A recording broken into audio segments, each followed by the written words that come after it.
నా కోరిక ఈ దేశంలో ఒక రోజున ఒక బీసీ హాస్టల్ అని కానీ, ఎస్సీ హాస్టల్ అని కానీ, ఎస్టీ హాస్టల్ అని కాకుండా పిల్లలందరికీ ఒకటే హాస్టల్ ఉండాలి. అలాంటి పరిస్థితి నేను కోరుకుంటున్నాను. నా కోరిక అంటే ప్రభుత్వాలే సంవత్సరాలుగా, దశాబ్దాలుగా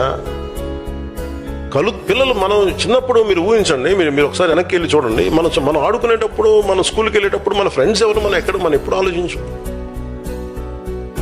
ఓట్లకి రాగానే అన్న వీధిలో అన్న మన దళిత సోదరులు అన్న నమస్కారం పెట్టండి అన్న, ఇటు ఇటున్నా మన కాపు సోదరులు అన్న ఇటు దండం పెట్టండి అన్న, అటు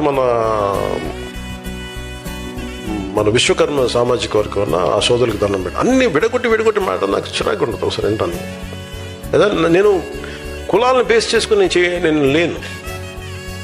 మేము రాజకీయం అలాగే నడుస్తే నాకు తెలియదు. కానీ ఎవరో ఒకళ్ళు ఎక్కడో చోట ప్రయత్నం అయితే